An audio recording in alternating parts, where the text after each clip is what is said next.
In this video, I want to speak about one of the recurring themes when dealing with these topics of consciousness and with the reports of altered states of consciousness. And it's this idea that there's no separation between who you are, who other people or beings are, and even nature itself, even the environment, all of the particles around you. There are these ideas of the unified field of consciousness, on the unified field, and spooky action at a distance. This whole idea about connection between everything, and also the concept that there are no other people.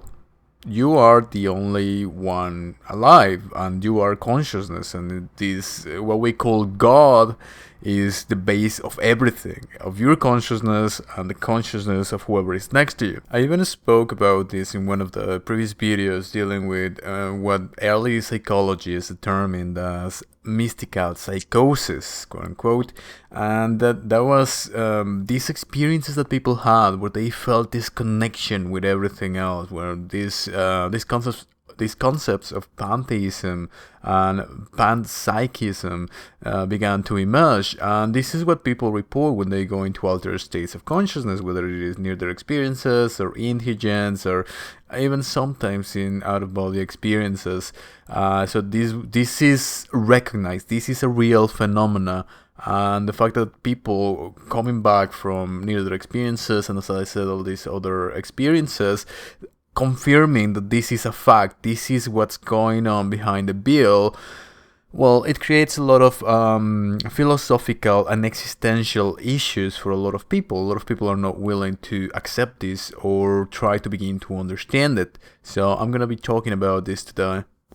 Before I move forward, I would like to remind you that if you want to join the growing discussion on consciousness and would like to be notified on the latest scientific discoveries and theories surrounding this topic and how they connect to ancient mythologies and philosophies, please like the video, subscribe to the channel, as I'll try to upload at least one video per week as I continue with the outline. This is a recurrent theme in many stories of creation, in many stories of progeny, of where everything comes from, where the universe comes from, where God, or what we call God itself, comes from.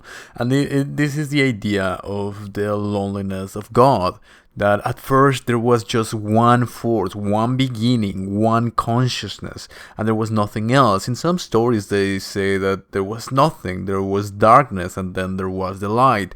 In other stories they manage different characters or different stories, but at the end of the day it's the same thing. There's this one energy who decided to create something else. This comes in fantasy narratives, in mythologies, in a panacea of stories around different cultures. And even in the modern ones, people go and get these quote-unquote downloads of information when they are in these outer states of consciousness. And the story is the same. There's this one, let's call it God, let's call it consciousness, and then it sort of creates other or splits into, creates individual consciousness in different, maybe ranging in different sizes, in different sort of beings. This is the whole idea of creation in the early Christian lore as well. What are angels? What are these archangels? These are the main beings, the primordial beings. When you go into more naturalist theories, you think about Gaia, you think about the essence of the planets themselves, the star beings and whatnot. So there's this concept, there's this one consciousness that multiplied into individual units of consciousness, as Tom Campbell likes to call us. Now, when we think about what are the implications of this, why did this happen in the first place? If you were a being who is almighty and all-powerful and you can create any world that you want, or pretty much anything that you want. You know, when we go into these other states of consciousness, people describe ways of living, ways of being that we do not understand. They describe geometric shapes, they describe colors, they describe feelings. You know, we live in this 3D space where we go places and we have a body and there's space around us and we move around, and we have some sort of a linear time space situation. But if you're an all-powerful being that does not even have a body, that form of living could be very alien to us and very strange. So when we think about the reasons of why, if there is or there was a God who was almighty and all-powerful, why would it split itself into millions of pieces, millions of individual units of consciousness? Well, a lot of the stories point out that there are two reasons for this. Number one, it felt alone. It felt bored. There was nothingness. There was an abyss. There was pure light. And it wanted to have experiences. It wanted to create things. Maybe universes, maybe stars, maybe planets, maybe beings, maybe civilizations. This is the core idea of the main stories of creation. Now, in order for there to be these things, it has to be multiplied. This being has to be split into different pieces. So then we have the whole story about how the different planets came by, and the first being the angels or the primordial essences, as I spoke. So one of the other reason of why this happened, as many stories like to say, is that it wanted to experience itself as something that it was not. So how would it know that it is something when there is no other confirmation that there is something? So if we think in terms of space, how would we know that here, this space exists if there is no other type of space, if there is no other point no other point of reference, if there's no there? How would we know that here exists if there is no there? So then we start speaking about perspective. How can you develop a perspective if there are no other perspectives? If there's only one thing in the universe, which is all consciousness and all permeating, how could it experience something if there are no other options, if there are no other things? So this is one of the main stories of creation. So this points us towards this idea that creation was done to experience, for this being to experience itself in different ways, in different modalities, in different realms, in different planets, in different beings, and it felt alone. That's the other reason. It felt alone, it felt bored, it wanted to create something else. The reason why I'm bringing this up and why I started wondering about this is because we have this modern research on altered states of consciousness, and as I said, we have this mystical psychosis where we're all one, where everything is interconnected, and also we have a very determined process of dying. People who are reporting these near-death experiences, they're reporting the same experiences. They go into the light, they have a life review, they see what's going on the other side, they kind of see that what matters is the relationships to everything else, and the main thing that they say that everything is love. Love is all that exists. And, well, I started to wonder why. Why is there such morality? Why is it all about love? What does this even mean in the first place? Okay, I understand that the near-death experiences, they say the most important thing in life and maybe in the universe is your relationship to other beings, and you have to overcome this selfishness, you have to overcome this ego. My question, and this is why I'm naming this part of the channel as Pragmatic Philosophy, is why? Why is this the case? Why is there such an emphasis in morality, an emphasis in preserving life, an emphasis like the Eastern traditions have of not even killing a fly and respecting all sorts of life? And if we go into the Christian narratives, you may do others what you would like to be done to you, and you turn the other cheek. Why is there this solidarity? Why is everything about love? What is so important about love? And well, the reason became sort of evident for me as I started to do more research it is about the other, because this is a very important thing. This is a miracle. This is the miracle, because there are no others. This is a game that was put into existence for us to be able to experience others.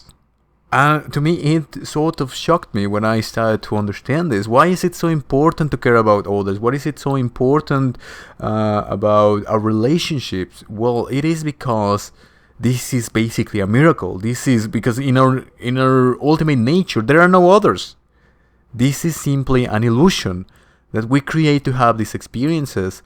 And there's a lot of debate about this the holographic theory and the idea that everything is an illusion, a simulation, so on and so forth. Well, if it is indeed a simulation, it is done with such realness, with such level of detail for us to fully immerse ourselves into it for a reason. And at the end of the day, it is reality as well. Even if it's not the ultimate reality, it's some sort of a reality. We must understand that perhaps life itself, as we understand it and as we live it, is basically a miracle. Now, on the other hand, this very thing, this very loneliness of God, this very story of creation and of progeny could explain evil itself. One of the other philosophical questions is, why do evil exist? Why does God allows all these bad things to happen? Why do evil figures or evil beings or demons or whatever exist? It might all be part of the same game. Now, I speak about all of this in the third part of the outline. As I said, I'm doing this video series to sort of approach these topics with a more casual outlook into them, and to further expand on what I've already written. On the first part of the outline, I speak about Christianity and just the hidden things behind Christianity. On the second part, I go into Eastern traditions, where at the end of the day, I find the same concepts and the same themes, whether in Western early Christian tradition and on Eastern. And on the third part of the outline, I go into all the scientific theories, at least the most prominent, and I look into explaining and developing a theory about what might truly be behind everything, behind the New Age phenomena, behind the New Age theories, behind the science of it. What could it all be about? And so in this video, I'm just going a little bit into this theory. So as I've been saying, it might be all because God felt alone. We wanted experience. So now, how do you explain evil? Well, a key part of creation, a key part of this creating these individual units of consciousness is for them to have free will.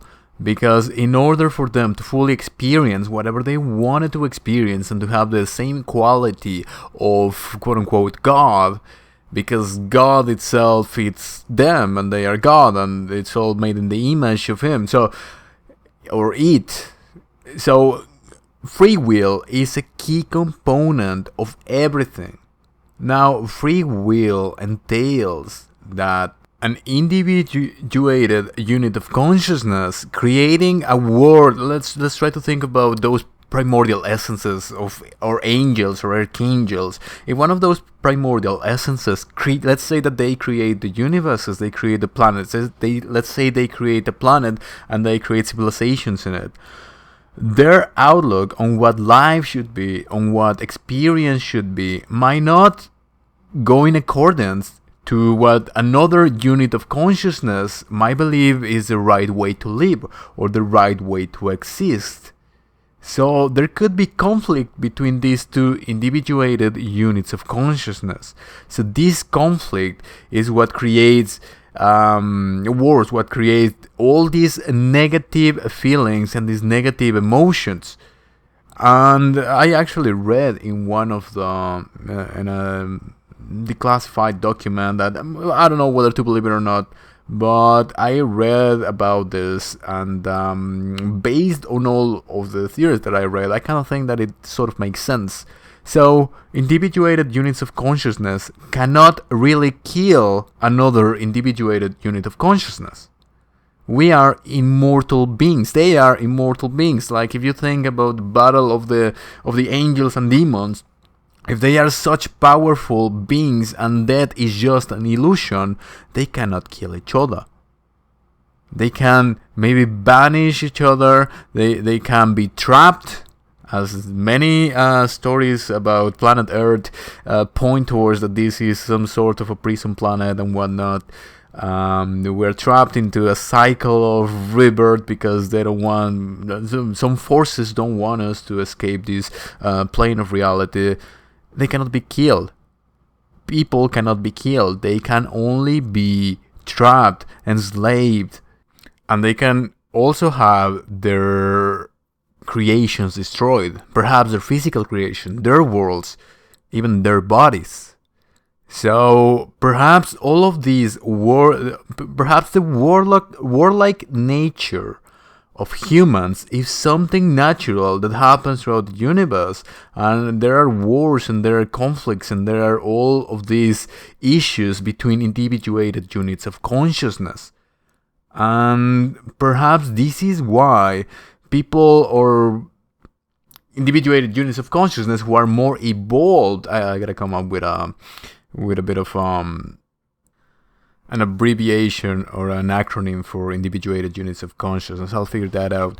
But perhaps the more evolved ones are all about love and are all about peace and are all about understanding the primordial nature of the quote-unquote God or the first motor of the universe. This idea of everything being about love, because they are trying to prevent all these warlike these conflicts that perhaps are the very story of beings themselves. So now this brings us into perhaps another story of humanity. Perhaps this is a school to understand and to evolve. Another of the issues that I have is, what are we learning? People in the New Age spiritual community say, oh, we're living this life and we're learning, we're growing. What exactly are we learning?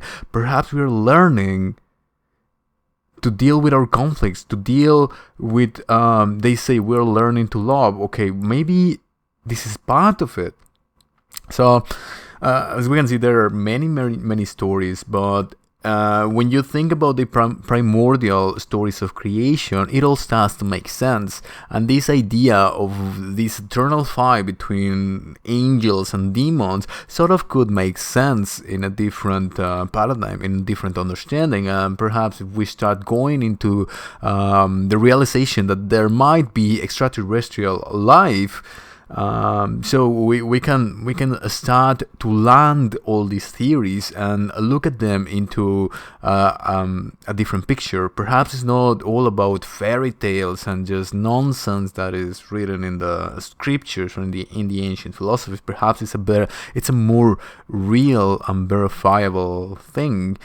But as I said, I will be speaking about all of these things individually and more precise and concise, in a concise nature. As for the original idea of this video, why was this whole thing? Why is it all about love? What was the loneliness of God? It might all be a miracle. The very fact that you are able to find a partner, to the very existence of romantic love, the very existence of the love of a mother to a son, or brotherhood, or friendship, or all of these relationships which seem to be the most important thing in the universe, not only on planet Earth, are very much a miracle, and they're not just an illusion, and they're not just whatever.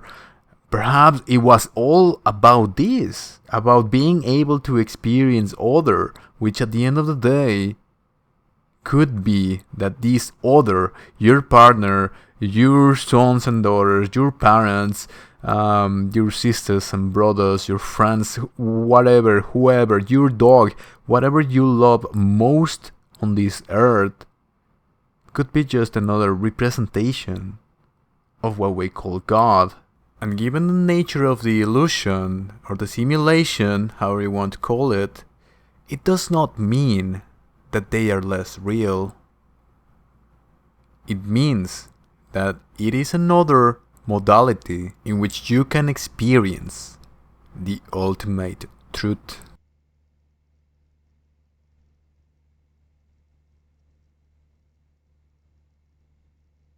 If you're on the path of finding the truth about reality and our purpose as humans on Earth, the information that I have to share concerns you. After a lifetime of research in philosophies ranging from Buddhism to the occult, I've encountered themes and patterns along some baffling information that is beginning to be seriously studied by science. A Rational Divine Outline, The Ghost of Jesus, is the first iteration of this project, where I analyze the message of Jesus without dogmatism, fanaticism, or religious bias. You can find my work available on Amazon on the link below. If you find this work valuable, consider subscribing, sharing, and following me on social media, as it'll help others in the same path to find this information. Thank you for watching, and I'll see you next time.